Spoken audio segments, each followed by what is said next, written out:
নবনিযুক্ত মাননীয় প্রধানমন্ত্রীর শপথ পাঠ পরিচালনা করার জন্য রাষ্ট্রপতি মহোদয়কে বিনীত অনুরোধ জানাচ্ছি। বিসমিল্লাহির রহমানির রহিম। বিসমিল্লাহির রহমানির রহিম। আমি সশ্রদ্ধ চিত্তে তারেক রহমান সশস্ত্র চিত্রে শপথ করিতেছি যে আমি আইন অনুযায়ী সরকারের প্রধানমন্ত্রী পদের কর্তব্য বিশ্বস্ততার সহিত পালন করিব। আমি বাংলাদেশের প্রতি অকৃত্রিম বিশ্বাস ও আনুগত্য পোষণ করিব। আমি সংবিধানের রক্ষণ সমর্থন ও নিরাপত্তা বিধান করিব। আমি ভীতি বা অনুগ্রহ অনুরাগ বা বিরাগের বশবর্তী না হইয়া সকলের প্রতি আইন অনুযায়ী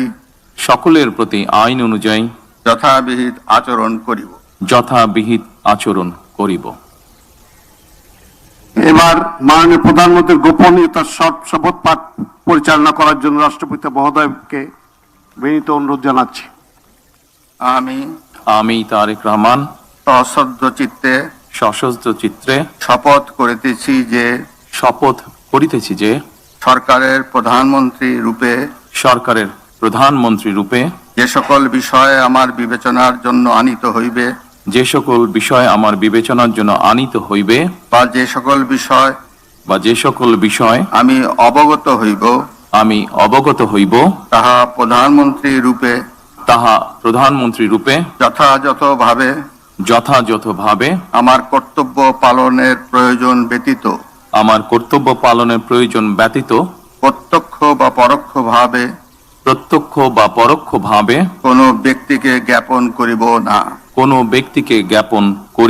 বা কোনো ব্যক্তির নিকট প্রকাশ করিব না। ধন্যবাদ। মাননীয় প্রধানমন্ত্রীকে পদের শপথ ও গোপনীয়তার শপথ স্বাক্ষর করার জন্য এবং স্বাক্ষর শেষে নির্ধারিত আসন গ্রহণ করার জন্য বিনীত অনুরোধ জানাচ্ছি।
দুইটাই